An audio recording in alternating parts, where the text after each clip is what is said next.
Agora a gente vai dar continuação no programa, mas eu quero convidar a participação aqui de Rogério Benevente, que é economista da DGWM. Rogério, muito bom dia, obrigado pela sua participação aqui no Pré-Market. Bom dia, Kim. Prazer falar com você. Muito obrigado aí pela oportunidade do convite. E manda um abraço depois pro Habib, tá? O Habib aí que é o Ivan Lendl de Alphaville, é o Boris Becker de Alphaville. Diz que joga tênis, mas eu não acredito. Diz que joga, mas passou por baixo da rede recentemente aí, porque de fato não é tudo isso. Não dá. Vou falar pra você aí que não me engana não, viu? Que esse shape dele não me engana. Rogério, vamos lá.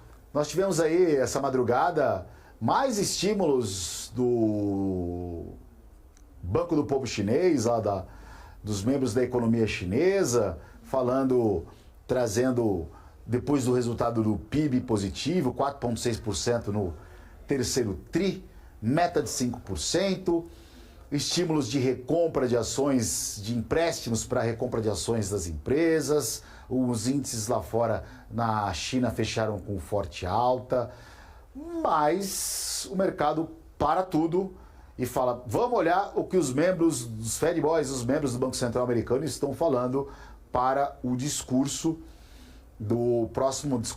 a próxima decisão de juros dos Estados Unidos. Como a gente avalia isso? Esquece, espera até lá, fica olhando para a China. Como você está enxergando esses movimentos?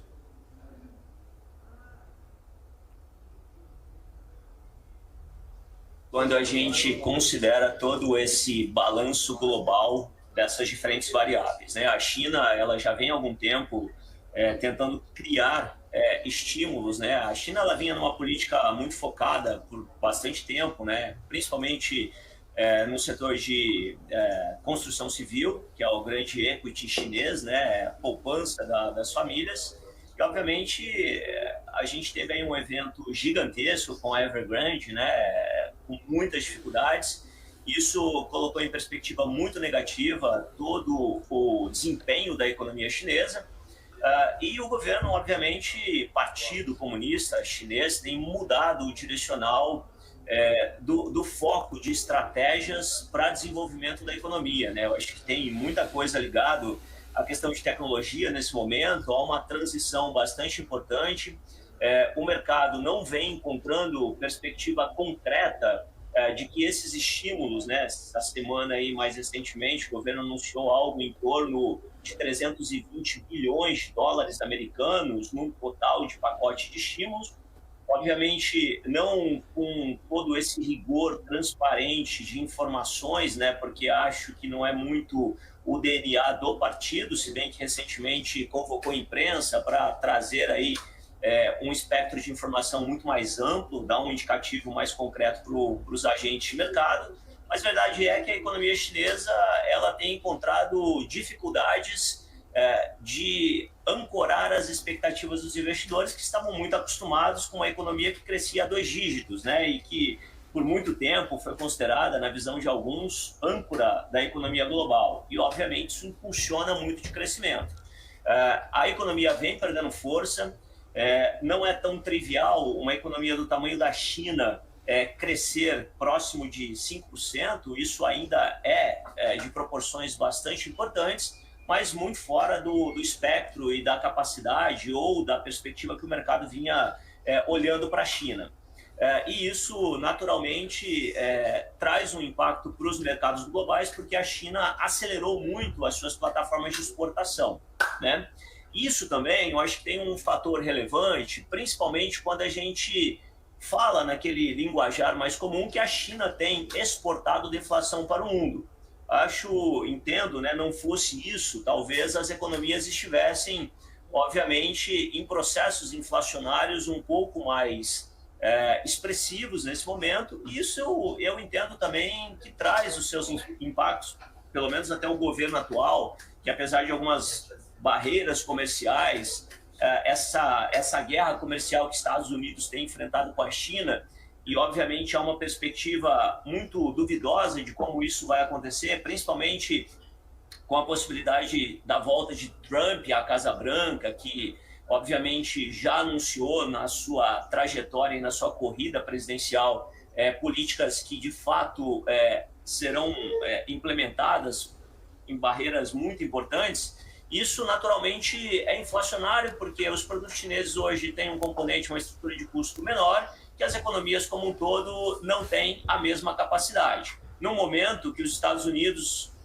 enfrentam um desafio bastante importante, por um lado, uma economia extremamente resiliente, não dá sinais de um desaquecimento muito abrupto e muito longe de toda aquela narrativa de eventual recessão, né? Eu acho que a ideia ali é mais um pouso suave, uma suavização das flutuações econômicas, mercado de trabalho ainda muito resiliente, inflação se desacelerando na margem. Acho que diante de tudo isso, o Fed surpreendeu o mercado na reunião de setembro, reduzindo os juros de 50 bips. Nos parece que foi uma leitura bastante imediatista, no sentido de que olhou talvez para números correntes de inflação. A gente teve aí alguns indicadores naquele período de silêncio do Fed, né, antes da decisão de política monetária, e isso trouxe uma surpresa para o mercado. E a gente espera que, a partir de agora, como o próprio comunicado do Fed traz, essa é a nossa leitura, de que há um movimento gradual, né? Há um gradualismo no sentido de ser parcimonioso, cuidadoso, para que, por um lado, você consiga desacelerar a economia de forma que ela ainda trabalhe dentro do seu PIB potencial. Há um mandato importante, uma preocupação com uma desaceleração muito expressiva no mercado de trabalho. A gente também não vê isso nesse momento. Os números, né, de seguro-desemprego, o payroll, por exemplo, né, criação de vagas, ainda mostra uma economia extremamente resiliente. E a gente entende que o Fed vai andar a passos mais parcimoniosos, né? Então, acho que fica aqui o próximo encontro do Federal Reserve lá nos Estados Unidos, um corte de pelo menos 25 bips, para que entenda o comportamento de toda essa dinâmica, até porque a gente tem agora um movimento de eleições nos Estados Unidos, o mercado, obviamente, vai olhar para isso, faz preço no geral. A gente tem conflitos armados, principalmente na região do Oriente Médio, que, obviamente, pesa nesse balanço de riscos, e entender a dinâmica do comportamento, como o mercado vai absorver esse processo de corte de juros, isso vai precipitar, e os impactos que isso traz também, né, a taxa livre, risco global para outras economias, isso vai ser dimensionado ao longo do tempo, mas a nossa perspectiva é de um ciclo de corte de juros de pelo menos aí mais uns 200 bips até meados de 2026, e de longe imaginar que Estados Unidos nesse momento tenham condições de trazer juros praticamente a zero. A gente não tem essa perspectiva, mas o nosso cenário é de continuidade desse ciclo de forma mais parcimoniosa e gradual. É aquilo lá, Rogério, indicador atrás de indicador, né? O mercado aguarda a bateria de dados de números para poder imaginar ou ter um sentido, uma noção de qual será a proporção de corte de juros nos Estados Unidos, de aumento de juros no Brasil, completamente dependente de dados, europeu, que cortou 0,25. Então, tudo em aberto. Rogério, seguinte, me faz uma gentileza, fala pro Habib vir almoçar comigo aqui em São Paulo, eu pago o Uber dele, porque ele é preguiçoso. Manda um abraço para ele.